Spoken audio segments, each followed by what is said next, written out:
کہ حدیث مبارکہ میں ہے پہلی رمضان سے لے کر آخری رمضان تک جتنے جہنمی ٹوٹل جہنم سے بری ہوتے ہیں، رمضان کی آخری رات میں ایک رات میں اللہ اتنے جہنمی اور بری فرما دیتے ہیں۔ اللہ اکبر کبیرہ۔ تو آخری رات میں تو کروڑوں پھر جہنمی جہنم سے بری ہو گئے نا، کیونکہ انسان کی فطرت ہے کہ کئی مرتبہ سستی کرتا ہے، لیکن جب دیکھتا ہے کہ آج آخری رات ہے تو احساس ہوتا ہے کہ چلو آج آخری رات ہے تو چلو میں بھی کچھ اللہ سے مانگ لوں، تو اللہ نے کوٹا بڑھا دیا آخری رات کا کہ یہ نہ ہو کہ جی بندے تھوڑے بخشے جانے تھے، مانگنے والے زیادہ ہیں، ہم کوٹا بڑھا دیتے ہیں، جو مانگے گا ہم اس کو عطا فرما دیں گے۔ تو آخری رات میں جہنمی جہنم سے بری کر دیے جاتے۔ اگر اتنا بھی ہوتا نا تو بہت کافی تھا، مگر اللہ نے اس سے بھی اور زیادہ مہربانی فرمائی۔ کچھ لوگ ہوتے ہیں فیشل دماغ کے ہوتے ہیں کہ وقت آنے سے پہلے بھی وہ کوئی خیال نہیں کرتے، جب سر پہ کام پڑ جاتا ہے پھر بھی خیال نہیں کرتے، جب سر سے کام پڑ کے گزر جاتا ہے نا پھر خیال آتا ہے تو ہم نے کیا کر لیا۔ چنانچہ بہت سارے لوگ ایسے بھی ہوں گے کہ رمضان مبارک میں تو خیال نہ کیا، جب چاند نظر آ گیا اور جی کل عید ہے، اب احساس ہوا کہ ہم نے تو نہ روزے رکھے، نہ تراویح پڑھی، نہ دعائیں مانگی، رمضان کا مہینہ تو چلا گیا۔ تو ان کو احساس ہوتا ہے کہ ہم تو گواہ بیٹھے۔ اللہ نے ان کے لیے بھی فرمایا کہ جو عید کی رات ہوتی ہے اس رات کو بھی اللہ تعالیٰ نے ایک خصوصی رات بنا دیا، اس کا نام لیلۃ الجائزہ حدیث پاک میں ہے۔ اس دن جنت کو دھویا جاتا ہے، خوشبو کی دھونی دی جاتی ہے اور ایمان والوں کے لیے تیار کیا جاتا ہے۔ اور جس طرح رمضان کی راتوں میں عبادت کا ثواب ملتا تھا، اس لیلۃ الجائزہ میں بھی اسی طرح عبادت کا ثواب ملتا ہے۔ تو اللہ تعالیٰ نے اور مہربانی فرما دی کہ چلو بھائی اس رات میں تم کچھ کر لو۔ اللہ نے بخشش کے کیا کیا بہانے بنائے۔ قربان جائیں اس پروردگار پر کہ جس نے اپنے بندوں کے لیے بخشش کی انتہا کر دی۔ اچھا کچھ ایسے بھی ہوں گے کہ اس رات کا بھی احساس نہ کریں، تو اللہ نے فرمایا کہ اچھا رمضان تو گزر گیا، اب آج میں تمہاری مہمان نوازی کروں گا۔ عید کا دن اللہ تعالیٰ کی مہمان نوازی کا دن ہے، اس لیے انسان باقی سال بے شک روزے رکھے، عید کے دن روزہ نہیں رکھ سکتا، اس لیے کہ عید کے دن یہ اللہ کا مہمان ہوتا ہے، اس دن روزہ نہیں رکھ سکتا۔ تو عید کے دن فرمایا تم آؤ اپنے گھروں سے نکل کے عیدگاہ کے اندر اور یہاں آ کر تم 2 رکعت پڑھو عید کی نماز۔ بہت سارے لوگ جو روزہ بھی نہیں رکھتے، تراویح بھی نہیں پڑھتے، وہ عید کے دن نہا دھو کے اچھے کپڑے پہن کے عید کی نماز پڑھنے آ جاتے ہیں، تو اس وقت بھی اللہ کی رحمت ان پر متوجہ ہوتی ہے۔ حدیث پاک میں ہے اللہ تعالیٰ فرشتوں سے فرماتے ہیں اے فرشتوں، اس مزدور کو کیا اجر ملنا چاہیے کہ جو اپنی مزدوری پوری کرے؟ تو فرشتے کہتے ہیں کہ اللہ اس کو رحمت ملنی چاہیے، بخشش ملنی چاہیے۔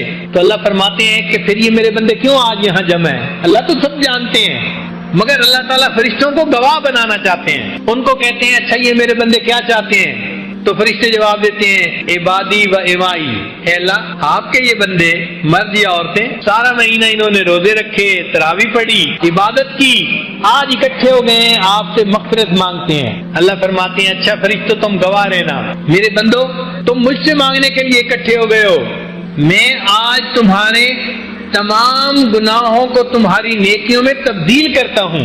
اللہ تعالیٰ عید کے دن عید کی نماز کے بعد بندوں کے تمام گناہوں کو نیکیوں میں تبدیل فرما دیتے ہیں، اور فرمایا حدیث پاک میں قوموا مغفورا لکم، کھڑے ہو جاؤ بخشے بخشائے، ہم نے تمہارے تمام گناہوں کو نیکیوں میں تبدیل فرما دیا۔ اللہ اکبر کبیرہ، سبحان اللہ۔ اللہ کی رحمت پہ قربان جائیں کہ اس نے بندے کے سب گناہوں کو اللہ معاف فرما دیتے ہیں۔ اور پھر فرمایا کہ میرے بندو اگر تم میرا احترام کرتے رہو گے، یعنی میرے حکموں کا احترام کرو گے، ان کی پابندی کرو گے، تو میں تمہیں فاسقوں کے سامنے اور کافروں کے سامنے کبھی رسوا نہیں ہونے دوں گا۔ یہ بھی وعدہ فرماتے ہیں کہ تم میرے ساتھ اگر اپنا تعلق ٹھیک رکھو گے نا تو میں تمہیں کبھی بھی فاسقوں کے سامنے اور کافروں کے سامنے رسوا نہیں ہونے دوں گا۔ تو جب اللہ تعالیٰ اتنے بڑے بڑے وعدے فرما رہے ہوتے ہیں تو سوچئے پھر ہمیں تو اس وقت میں اللہ سے خوب اللہ سے مانگنا چاہیے، دعائیں مانگنی چاہیے، رجوع اللہ کی طرف کرنا چاہیے۔ یہ ہماری زندگی کا بہت قیمتی وقت ہے، بخشش کا وقت ہے۔ تو اللہ تعالیٰ نے مومنوں کی بخشش کے بہانے بنا دیے۔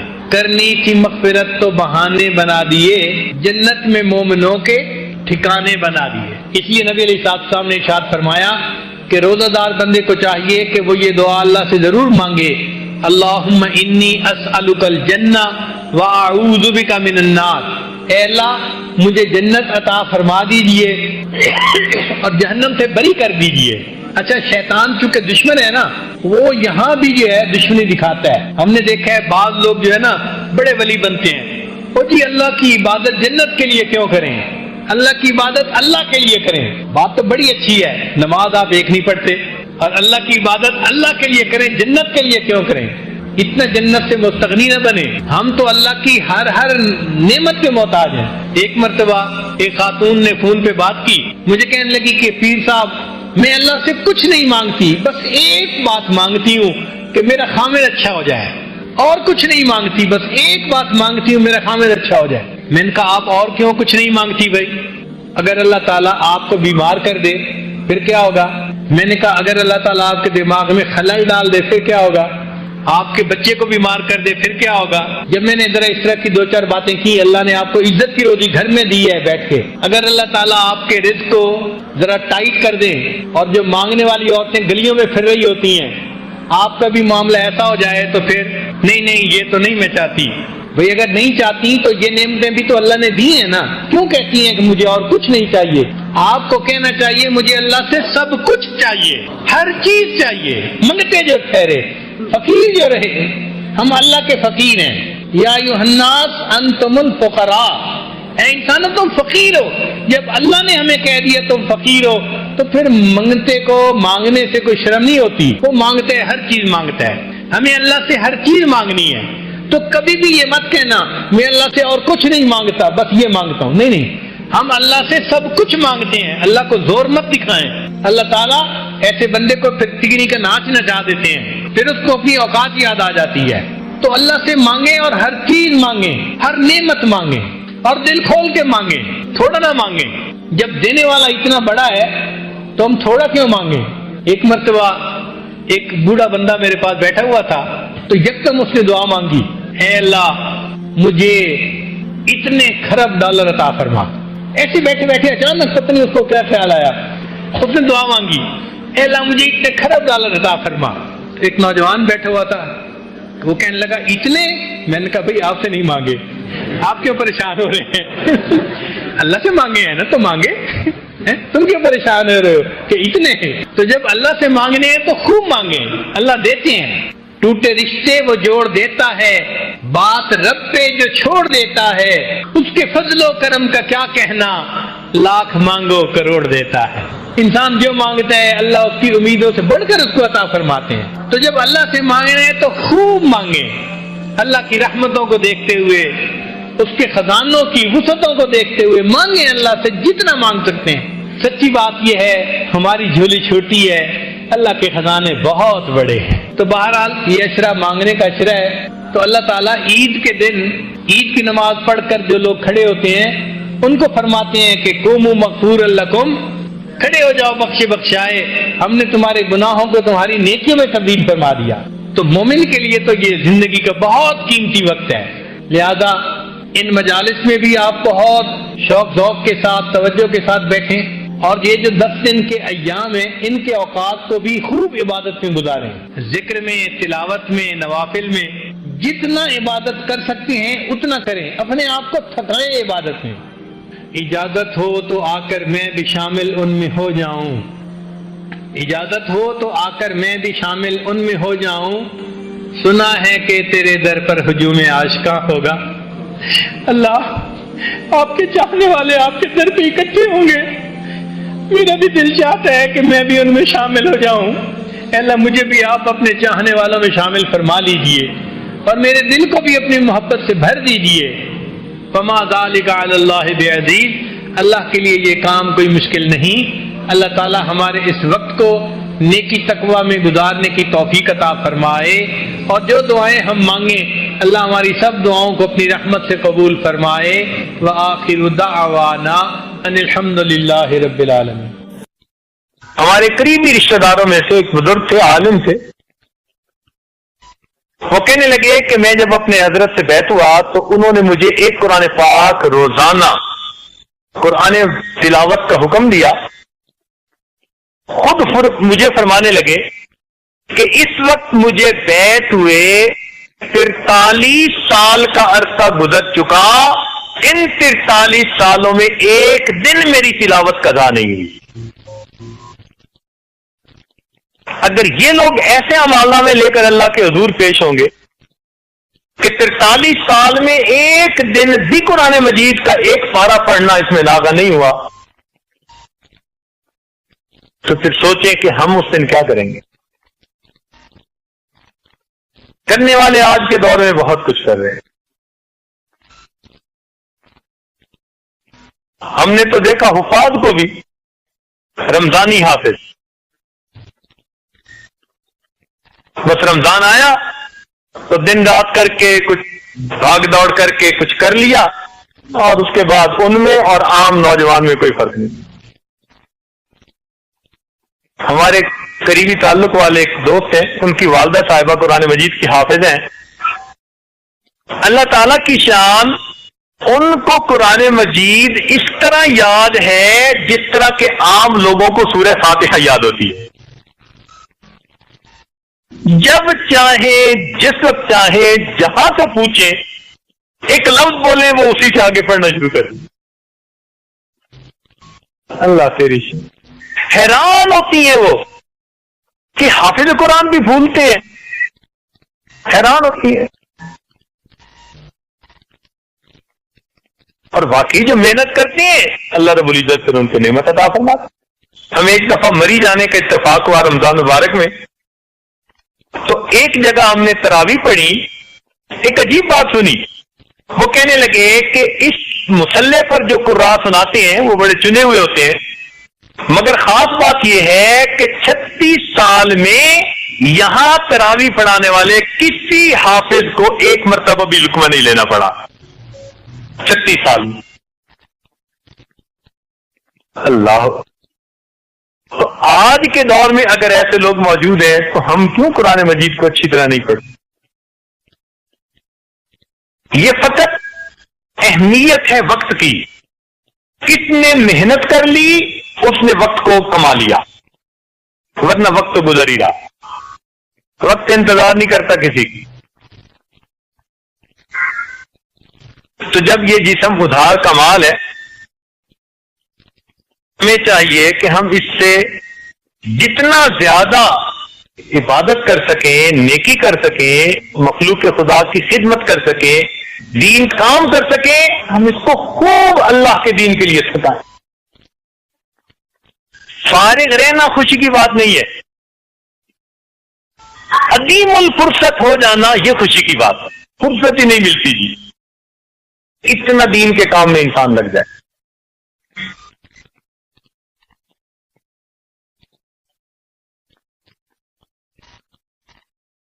ایک صاحب چند دن پہلے ملنے کے لیے آئے، 16 سال سے صائم الدہر تھے، 16 سال سے متواتر روزے کی حالت میں زندگی گزری.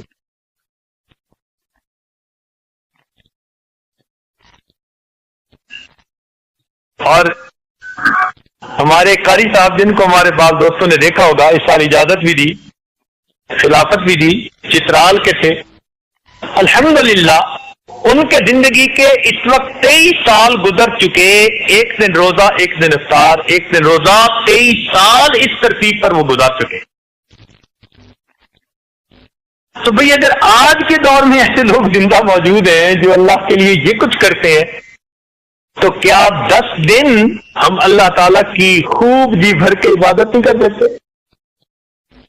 مقصد یہ مثالیں دینے کا اتنا ہی ہے کہ ہم جو نیت لے کے آئے اعتکاف کی، اب یہ 10 دن ہم جی بھر کے اللہ تعالیٰ کی عبادت کریں،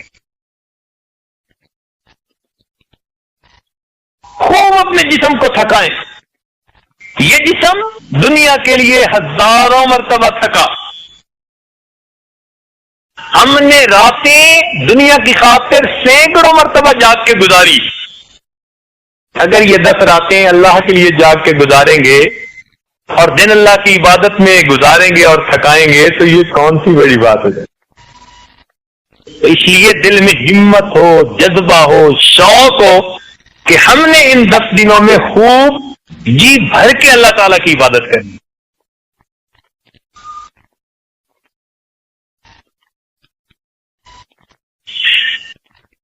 اور ان 10 دنوں کے وقت کی قدر کریں. رمضان المبارک کا وقت ویسے ہی قیمتی، اور آخری اشرا 2 کی نسبت اور زیادہ قیمتی، اور معتکف کے لیے تو پھر اور بھی زیادہ قیمتی. چونکہ معتکف کی مثال ایسی ہے جیسے کہ کسی سخی کے دروازہ دہلیز پکڑ کے کوئی سائل بیٹھ جائے کہ مجھے جب تک کچھ نہیں ملے گا میں دروازہ پکڑے رہوں گا، تو سخی بالآخر اسے کچھ دے ہی دیا کرتا.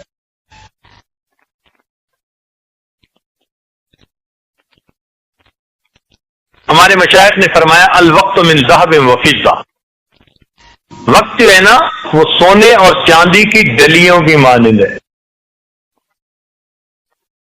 استعمال کر لو تو چاندی بنا لو، اور زیادہ اخلاص کے ساتھ کرو تو سونے کی ڈلی بنے گی، اور اگر استعمال نہیں کرو گی تو مٹی کے ڈھیلے کی مانند گزر جائے.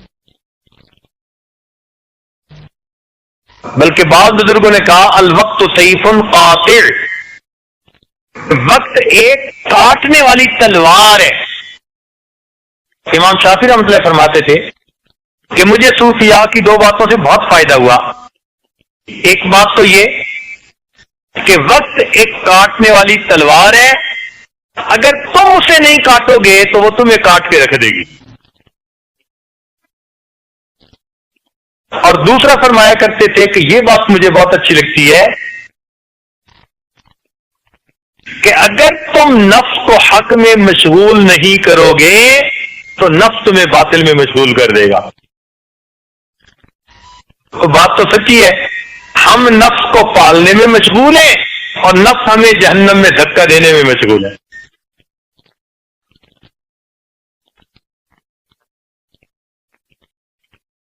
بہرحال جتنا بھی وقت ہے ہمارا وہ طے شدہ ہے. اے شمع تیری عمر طبعی ہے ایک رات، ہنس کے گزار دے یا کہ رو کر گزار. اس ہماری زندگی کے اوقات میں جو یاد الہی میں وقت گزر رہا ہے نا بھائی، یہ تو زندگی ہے اور باقی ساری کی ساری شرمندگی. ایک بڑے میاں سے کسی نے پوچھا کہ بڑے میاں عمر کتنی؟ کہنے لگے 15 سال. ان کا کیوں جوان بننے کا زیادہ ہی شوق ہے کہ 15 سال؟ کہنے لگے نہیں بھائی، جب سے توبہ کر کے اللہ سے سلوک کی ہے 15 سال گزرے ہیں، یہ میری زندگی ہے اور اس سے پہلے والی ساری شرمندگی. میری زیست کا حال کیا پوچھتے ہو، بڑھاپا نہ بچپن نہ میری جوانی، جو چند ساتیں یاد دل بھر میں گزری، وہی ساتیں ہیں میری زندگانی. جو چند ساتیں اللہ کی یاد میں گزر گئیں وہ میری زندگی ہے اور باقی ساری کی ساری شرمندگی.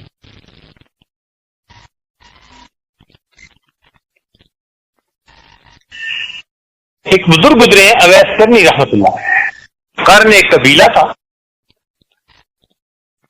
اس کے رہنے والے تھے.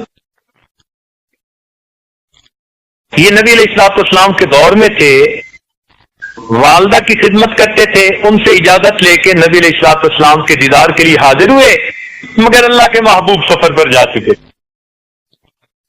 تو پیچھے والدہ اکیلی تھی، بیمار تھی، اس لیے ویسے ہی واپس آ گئے. جب نبی علیہ السلام تشریف لائے اور آپ کو پتہ چلا تو معتبر کتابوں میں لکھا ہے کہ نبی علیہ السلام نے اپنا جبہ حضرت عمر رضی اللہ عنہ کو دیا اور کہا کہ تم ان کی تلاش کرنا، فلاں فلاں جگہ نشانیاں بتائیں کہ وہاں تمہیں ملیں گے، اور ان کو یہ جبہ میری طرف سے ہدیہ پیش کرنا.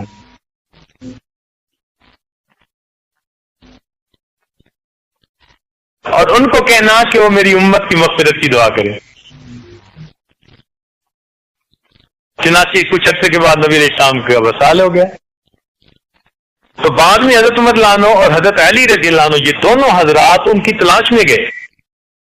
ان کو ایک جگہ پا لیا, ان کو جبہ بھی دیا, ان کو بتایا بھی صحیح. کتاب میں لکھا ہے کہ بس تھوڑی سی گفتگو آپس میں ہوئی تو اس کے بعد اویس کرنی رحمت اللہ علیہ نے کہا کہ آپ نے بھی آخرت کی تیاری کرنی ہوگی اور میں نے بھی آخرت کی تیاری کرنی ہے. اچھا پھر روز معاشر کو ملے. آپ نے بھی تیاری کرنی ہوگی, جیسے کل شادی کی تقریب ہے, آپ نے بھی تیاری کرنی ہوگی اور میں نے بھی تیاری کرنی ہے. اچھا روز معاشر میں لگا, ان کو رخصت کر دی. ہمارے ایک بزرگ گزرے حضرت مولانا حسین علی وہاں بچرا والے, ان کے بارے میں بھی یہی ہے. کوئی بھی ملنے آتا تھوڑی دیر اس سے گفتگو کرتے جو کام کی گفتگو تھی, اور گفتگو کرنے کے بعد کہتے بھئی آپ نے بھی آخرت کی تیاری کرنی ہے اور میں نے بھی تیاری کرنی ہے. اچھا پھر ملے, فارغ کر دیتے. کیسے لوگ تھے, ہر دن اپنی آخرت کی تیاری میں لگے ہوتے.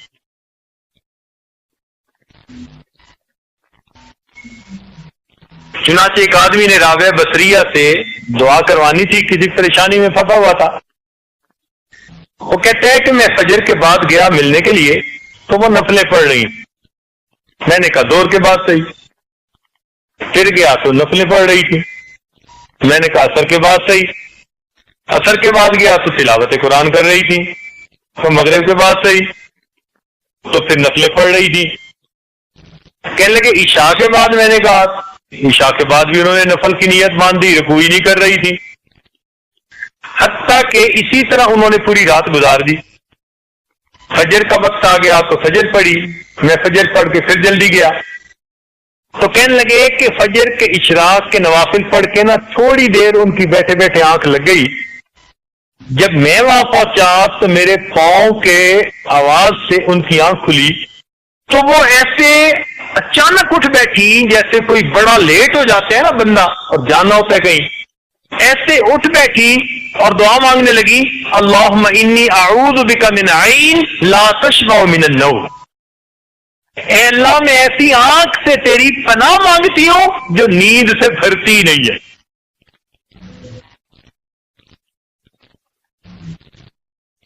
اب بتائیے کہ تھوڑا سا حصہ دن کا سونے میں گزرا اور اس پر بھی استغفار کر رہے ہیں. ایک بات بتائیں بھائی, عام طور پر کوئی غم کی بات ہوتی ہے نا, تو جب خوشی کی بات آتی ہے نا تو غم کی بات بھول جاتی ہے. جب بھی خوشی ہوتی ہے نا بندے کو تو غم بھول جاتے ہیں.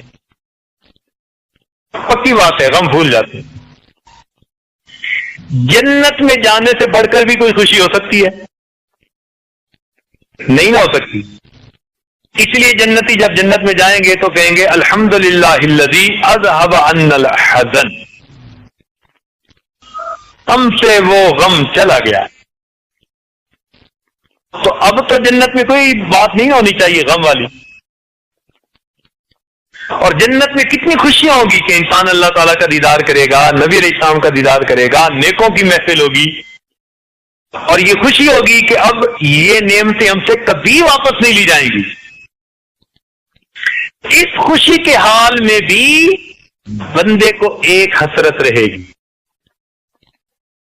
حدیث پاک میں آتے ہیں, حضرت شیخ الحدیث مولانا زکریا رحمۃ اللہ علیہ نے فضائل ذکر میں یہ حدیث کوٹ کی ہے. وہ فرماتے ہیں لا يتحسر اہل الجنہ الا علی ساعۃ مرت بہم لم یذکروا اللہ تعالی. اہل جنت کو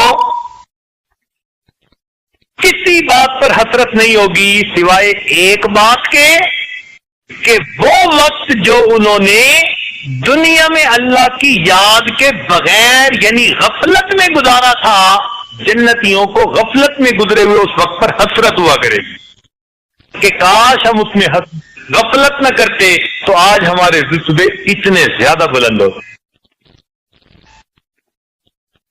اب بتاؤ کہ جو حسرت جنت میں بھی جان نہ چھوڑے گی وہ کیسی بڑی حسرت ہو.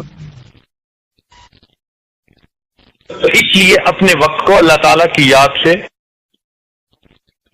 معمور کر لیجئے. نبی علیہ السلام نے ارشاد فرمایا اغتنم خمس قبل خمس، 5 کو 5 سے غنیمت سمجھو. زندگی کو غنیمت سمجھو موت سے پہلے، فرصت کو غنیمت سمجھو مشغولی سے پہلے، جوانی کو غنیمت سمجھو بڑھاپے سے پہلے، مال کو غنیمت سمجھو فقر سے پہلے، اور صحت کو غنیمت سمجھو بیماری سے. ایک اور حدیث پاک میں نبی علیہ السلام نے فرمایا نعمتان، 2 نعمتیں ایسی ہیں کہ جن میں اکثر لوگ کوتاہی کر جاتے ہیں، الصحہ والفراغ، صحت اور فرصت. دونوں نعمتیں ہوتی ہیں، ان کی جو قدر کرنی چاہیے تو وہ قدر نہیں کرتے. حدیث پاک میں یہ مضمون ہے.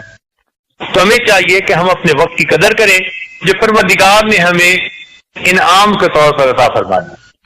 بس یہ 10 دن ہیں، ڈٹ کے محنت کر لیجئے، پھر اس کی برکتیں آپ کو دیکھیں آنکھوں سے محسوس ہوگی. کسی شاعر نے کہا نور میں ہو یا نار میں نہ، نور میں ہو یا نار میں رہنا، ہر جگہ ذکر یار میں رہنا. نور میں ہو یا نار میں رہنا، ہر جگہ ذکر یار میں رہنا. چند جھونکے خزاں کے بس سہ لو، پھر ہمیشہ بہار میں رہنا. بس یہ چند دن محنت کے گزارے، پھر اس کی برکتیں آپ آنکھوں سے دیکھیں انشاءاللہ. آج جس چیز کی کمی ہے نا ہمارے اندر، وہ یہ ہے کہ ہم سنتے تو ہیں، سن کے سن ہو جاتے ہیں، عمل نہیں کرتے. تو سننا اور سن کے عمل کرنا یہ آج وقت کی ضرورت ہے. اور عجیب بات ہے کہ نبی علیہ الصلوۃ والسلام اس بات پر صحابہ کرام سے بیعت لیا کرتے تھے، اسمعوا واطیعوا، کہ تم جو سنو گے اس پر عمل کرو گے، اس پر میرے ہاتھوں پر بیعت کرو. اللہ، اس لیے جو لوگ سنتے ہیں اور اس پر عمل کرتے ہیں، اللہ تعالیٰ ایسے لوگوں کو پسند فرماتے ہیں. الذین یستمعون القول فیتبعون احسن. تو سننے کی نیت یعنی عمل کی نیت سے بیٹھ کر سنیں گے ہم ان باتوں. ایک جگہ ارشاد فرمایا ان فی ذلک لآیات لقوم یسمعون، اس میں نشانی ہے اس قوم کے لیے جو سنتے ہیں. اور ایک جگہ فرمایا وَلَوْ أَرَادَ اللَّهُ خَيْرٌ لَأَسْمَعَهُمْ، اگر اللہ ان کے ساتھ خیر کا ارادہ کرتا تو ان کو بات سنوا دیتا.